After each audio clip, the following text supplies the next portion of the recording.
신약 성경 113조 누가복음 11장 45절 46절 우리 한 절씩 나누어 읽겠습니다. 한 율법 교사가 예수께 대답하여 이르되 선생님 이렇게 말씀하시니 우리까지 모욕하심이니이다. 이르시되 화 있을진저 또 너희 율법 교사여 지기 어려운 짐을 사람에게 지우고 너희는 한 손가락도 이 짐에 대지 않는도다. 아멘. 시간의 주인이신 주님께서 우리에게 새로운 한 해를 주셨습니다. 누군가 전하는 아주 귀한 선물을 감사하는 마음 없이 또 소중한 마음 없이 받는 것은 도리가 아니다 여겨지는데 새로운 한 해도 마찬가지일 거라고 여겨집니다. 감사한 마음 또 떨리는 마음 이런 마음으로 새로운 한 해를 우리가 믿음으로 받아들였으면 좋겠습니다. 새해 들어서 좀 달라지는 것 중에 우리 토요일 새벽 예배가 있습니다. 그동안 토요일 새벽 예배를 드렸는데요. 금요일 심야 기도회를 마치고 토요일 새벽에 다시 모이는 것이 여러 가지로 쉽지가 않았습니다. 그래서 새해부터는 저희가 금요 기도회를 좀 충분히 드리고 새벽 예배 시간에는 자유롭게 와서 개인 기도를 이렇게 드리기로 했습니다. 예배당 문은 열어놓고 또 기도할 수 있는 그런 분위기도 저희가 마련해 두도록 하겠습니다. 참조하셔서 토요일 아침 혹은 새벽은 혼자 좀 고요한 기도를 드린다 이런 마음으로 그 시간을 여러분들이 맞이해 주시기를 바랍니다. 오늘 성경 말씀은 이제 예수님께서 그 바리새파 사람들 그들이 어떤 그 잘못을 하고 있는지 그들에게는 어떤 부족함이 있는지 이제 세 가지로 그 말씀을 하신 뒤에 일어나고 있는 일입니다. 오늘 예수님께 이야기를 건네고 있는 사람은 율법 교사입니다. 우리 성경에 자주 나오는 사람 중에 한 사람인데요. 이 율법 교사라고 하는 사람은 우리가 흔히 이제 서기관이라고도 이렇게 명명이 됩니다만 이 사람들은 바리새파 사람들 중에서도 특별히 율법 전문가들이었습니다. 그러니까 율법 교사라는 말 자체가 율법을 가르치는 사람 이런 뜻이겠지만 그들은 누구보다도 율법의 전문가들입니다. 즉 히브리어 성경이 훼손되거나 아니면 변조되는 것을 막기 위해서 그러니까 지금처럼 이 대한성서공회에서 이렇게 책을 출판하는 이런 시대가 아니지 않습니까? 성경을 일일이 손으로 써야 되는데 파피루스나 양피지 같은데 이 성경을 써야 되는데 여러분도 이제 경험하시겠습니다만 이렇게 문자나 이런 거 보내면 맞춤법이 틀리는 거 있지 않습니까? 이게 나는 의도하지 않았는데 심각한 이렇게 잘못 쓰는 경우들이 생깁니다. 그러면 다른 사람이 또 그것이 정말 하나님의 말씀인 줄 알고 그렇게 알고 있거나 또 다른 누군가에게 잘못된 말씀을 전할 수 있는 거 아니겠습니까? 그러다 보니까 이 말씀이 훼손되거나 아니면 변질되지 않도록 그것을 지켜내는 일을 맡았던 사람이 율법 교사 우리가 말하는 이제 율법사 혹은 서기관들 그들이 바로 했던 일이 이런 일이었는데요. 그들은 성경을 필사하고 보존하는 일에 평생을 바치게 됩니다.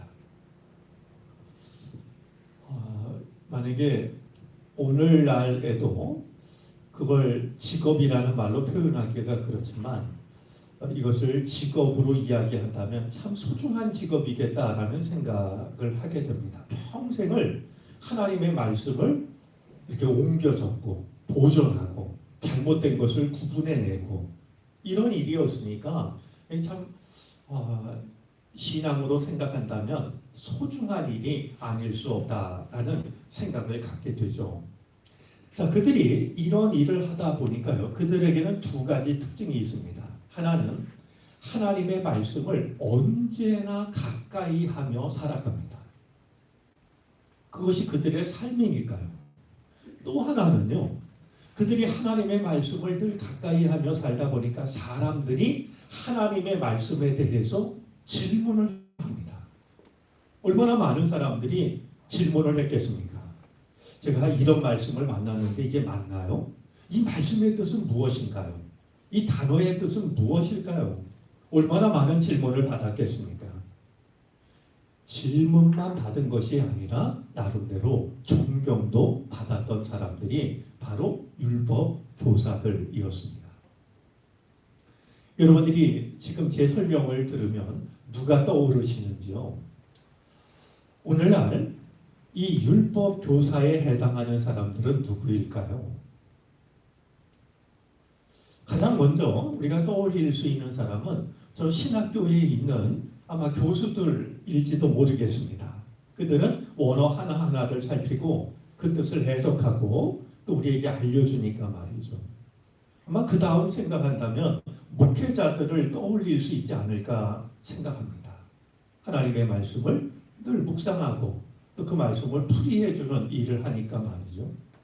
그러나 조금 넓게 생각하면 오늘날 모든 그리스도인을 빠뜨릴 수 없다라고 여겨집니다. 세상 사람들은 우리들에게 하나님의 말씀의 뜻이 무엇인지를 관심이 있는 사람들은 우리에게 질문하고 있기 때문입니다. 자, 이 율법 교사가 예수님께서 바리새파 사람을 비난하시는 것을 듣고서 예수님에게 이야기를 합니다. 선생님, 이렇게 말씀하시니 우리까지 모욕하심이니이다. 마음이 불편해가지고 예수님께 한마디를 하는데요. 기억하시겠습니까? 이 율법 교사들은 바리새파 사람들 중에서도 율법 전문가들이라고 말이죠. 그러니까 바리새파 사람들을 비난했지만 이것이 율법 교사들의 마음도 불편하게 만들었던 거예요. 우리가 우리까지 모욕하심이니이다라는 이 말을 불편한 심기 이렇게 생각할 수도 있지만 사실은 이것은 한 걸음 더 나가서 일종의 경고일 수도 있는 말입니다. 우리로 말하면 이런 거겠죠. 이렇게 말하면 곤란합니다. 이렇게 말하면 생각지 못한 결과를 불러오게 될 겁니다.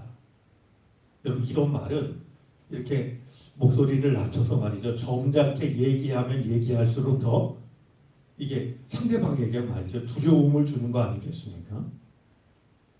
아마 이 율법 교사들이 하고 있는 이 말은 서운함을 넘어서 불편함을 넘어선 경고의 의미였을 겁니다. 이러면 곤란하지.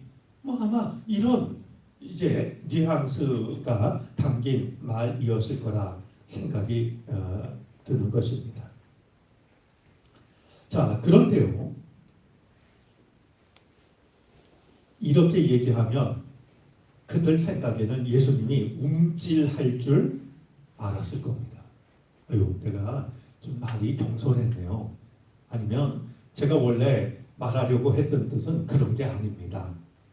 이렇게 얘기할 거라고 기대했겠죠. 왜냐하면 자신들에게 도전했던 사람들은 거의 없었기 때문에 말이죠.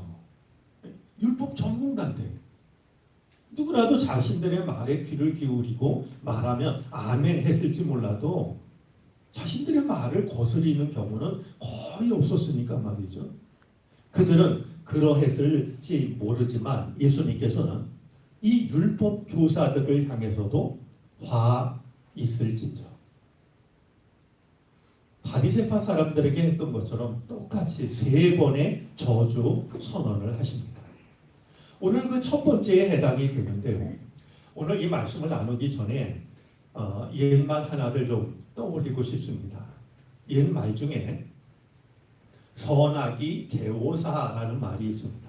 선악 개오사라는 말인데요.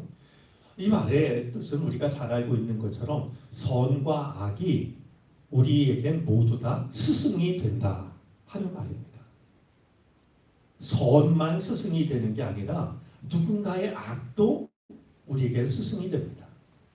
선은 그래 내가 저렇게 살아야지 좋은 스승이 되죠. 악은 어떻게 스승이 될까요? 나도 저렇게 살아야지 그게 아니라 저렇게 하면 안 되는 거구나. 그래서 옛 말은 선과 악이 우리에게 모두 좋은 스승이라고 이렇게 말하는데요. 우리가 오늘 예수님의 말씀도 그런 의미로 받아들여야 될 겁니다. 만약에 율법 교사가 신학대학교에 있는 구약학 교수만이 아니라 오늘 모든 그리스도인도 해당이 된다라고 하면 오늘 율법 교사가 우리에게 전해주고 있는 가르침이 있다. 그게 뭘까? 이런 마음으로 말씀을 살펴보는 것이 필요하다라는 말씀입니다. 자, 예수님께서 화 있을진저 하면서 첫 번째로 지적한 그들의 모습은요. 또 너희 율법 교사여 쥐기 어려운 짐을 사람에게 지우고 너희는 한 손가락도 이 짐에 대지 않는도다. 자, 여기서 이 짐을 지우다라는 이 말은요. 아주 무거운 배가 가라앉을 정도의 무거운 짐을 실은 배 아니면 다리가 휘청거려서 쓰러질 정도로 무거운 짐을 실은 짐승을 나타낼 때 쓰는 말입니다.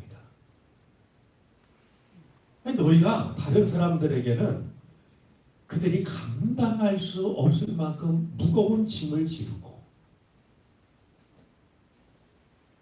자, 그런데 이 무거운 짐을 지우는 것만 문제가 아니고요. 너희는 손가락 하나 그 짐에 대지 않는구나. 사람들에게 하나님의 말씀으로 무거운 짐만 지우고 너희는 손가락 하나 그 짐에 대지 않아. 손가락 하나 그 짐에 대지 않는다라고 하는 건 두 가지 의미일 겁니다. 너희는 도대체 남에게만 짐을 지우고 너희는 짐을 지려고 하지 않는구나. 이런 뜻도 있을 것이고요. 너희가 짐을 지었다면 그 짐을 잘 질 수 있도록 도와야 될 텐데 아무것도 돕지 않는다라고 하는 말이죠. 너희들은 그저 너희들의 권위와 너희들의 이익만 챙기고 있다라고 하는 그런 의미가 담겨져 있는 말씀입니다.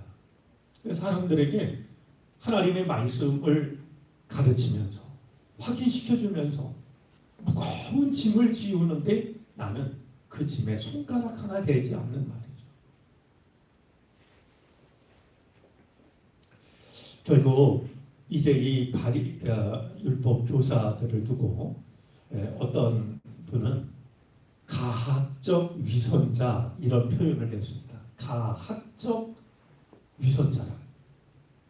남을 학대하면서 남을 괴롭히면서 나의 의로움만 챙기려고 하는 가학적 위선자다. 이렇게 표현을 하고 있는 것을 볼 수가 있었습니다. 다시 한번 우리가 오늘 이 말씀을 통해서 선악기 개오사라는 말을 떠올리게 되는데요. 갈라디아서 6장 2절에서는 이렇게 말씀합니다. 너희가 짐을 서로 지라. 그리하여 그리스도의 법을 성취하라. 다른 사람에게 무거운 짐을 지우는 이게 우리들의 길이 아니고요.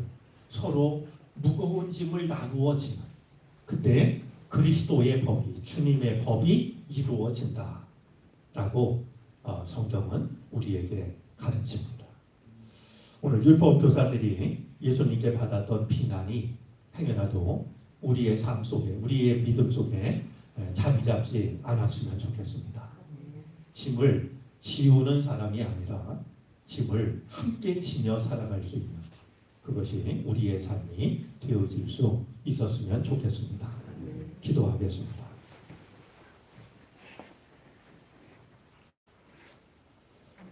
새로운 한 해를 허락하실 주님, 2023년 주님만이 주실 수 있는 가장 귀한 선물을 받았습니다. 고마운 마음으로 떨리는 마음으로 간직하게 하여 주시고 우리 생에 다시 주어지지 않을 2023년을 은혜 가운데 믿음으로 살아가게 해 주시기를 바라고 원합니다. 우리는 우리 앞에 어떤 일이 기다리고 있는지 한 치 앞도 내다 볼 수가 없습니다. 하지만 영원하신 주님은 우리가 가야 할 길을 아십니다. 필요한 것이 무엇인지 주님은 아십니다. 없어 좋을 일들이 무엇인지도 주님은 아십니다. 우리를 은혜의 강가로 인도해 주옵소서. 목마름이 없게 하여 주시고 시들지 않게 해 주시기를 바라고 원합니다. 주님께서 순수 심으신 나무들로 서게 해 주시기를 바라고 원합니다. 오늘도 주님의 말씀으로 하루를 시작하게 해 주셔서 고맙습니다. 우리가 누군가에게 짐을 지우는 사람으로 살지 않게 하여 주시옵시고 짐을 나누어 지는 사람으로 살게 해 주시기를 바라고 원합니다. 내가 알고 있는 하나님의 말씀으로 누군가를 이해하고 누군가를 돕고 누군가의 짐을 함께 질 수 있는 우리가 되게 해 주시옵소서. 이 나라와 이 민족을 주님께 맡기고 의지합니다. 하나님이 원하시는 나라 되게 하여 주시고 하나님의 뜻이 이루어지는 나라가 되게 해 주옵소서. 모든 위정자들의 마음을 주관하여 주셔서 하나님 앞에 무릎 꿇게 하여 주시고 나를 그 자리에 세워주신 분이 하나님이심을 한순간도 잊어버리지 않게 해 주시옵소서. 다 함께 성실하게 일하고 성실하게 일한 만큼 꿈을 이루어가는 이 나라 이 민족 되게 해 주시기를 바라고 원합니다. 특별히 남과 북의 갈등을 긍휼히 여겨 주옵소서. 한 형제 자매임에도 불구하고 서로를 불신하며 여전히 서로를 향하여 총뿌리를 들이대고 있는 이 땅을 긍휼히 여겨 주시기를 바라고 원합니다. 허리를 철조망으로 두른 채 이제 그 통증마저 느끼지 못하며 수십 년을 보내고 있사오니 주여 어서 속히 이 철조망을 거두어 주시옵시고 또 지뢰밭을 거두어 내게 해 주시옵시고 평화의 씨앗을 뿌릴 수 있게 해 주옵소서. 그리하여 이 땅 배고픈 자가 한 사람도 남아있지 않게 하여 주시고 서로가 서로의 손을 잡아 땅끝까지 복음을 전하는 이 나라 이 민족 삼아 주시기를 바라고 원합니다. 이 땅의 모든 교회를 주께서 기억하여 주시옵소서. 하나님의 뜻을 감당하는 교회 되게 하여 주시고 또한 하나님의 뜻을 세상에 펼치는 교회 되게 해 주옵소서. 세상 사람들로부터 잃어버렸던 신뢰를 회복하게 하여 주시고 구원의 소식이 땅끝까지 전해지게 해 주시기를 바라고 원합니다. 정릉교회 사랑하는 모든 교우들 한 사람 한 사람 한 가정 한 가정 하고 있는 모든 일들을 주님께 맡깁니다. 주께서 주인 되어 주시옵시고 불꽃 같은 눈동자로 살펴주옵소서. 몸과 마음 건강하게 하여 주시고 평안하게 해 주시옵소서. 가정의 주의 은혜가 충만하게 해 주시기를 바라고 원합니다. 이제 부모님들 건강케 하시고 또한 사랑하는 자녀들 앞길을 주님이 열어주시기를 바라고 원합니다. 그래서 언제라도 하나님을 향한 기쁨과 감사가 샘솟아나는 가정 되게 해 주옵소서. 하고 있는 모든 일들을 주님의 은혜로 함께하여 주셔서 그 손으로 하는 모든 일들이 복되게 해 주시기를 바라고 원합니다. 일용할 양식이 부족하지 않게 하여 주시옵시고 하나님 나라의 기쁨으로 참여하고 또한 이웃을 사랑으로 돌아보기에 넉넉한 삶이 되게 해 주시기를 간절히 바라고 원합니다. 오늘은 금요 기도회가 있는 날입니다. 주여 주님 앞에 간절한 마음으로 나아와 찬송하고 말씀의 귀를 기울이며 마음을 다함아 주의 이름을 부를 수 있는 복된 밤이 되게 해 주시기를 바라고 원합니다. 우리의 잃어버렸던 중심을 되찾는 복된 시간이 되게 해 주시옵소서. 오늘도 하루 일을 시작하며 주의 말씀에 귀를 기울이고 또한 우리의 기도를 주님께 아뢰고자 하오니 주께서 임재하여 주시사 성령으로 우리를 도와주옵소서. 우리가 무엇을 어떻게 구해야 할지 알지 못할 때에도 말할 수 없는 탄식으로 우리를 도와주셔서 이제 주의 뜻을 간구하게 하여 주시옵시고 또한 그 뜻이 우리의 마음 속에 우리의 삶 속에 이루어지는 은혜를 누리게 해 주시옵소서. 모든 것을 우리 주님께 맡기고 의지하며 거룩하신 주 예수 그리스도의 이름으로 기도를 드립니다. 아멘. 하늘에 계신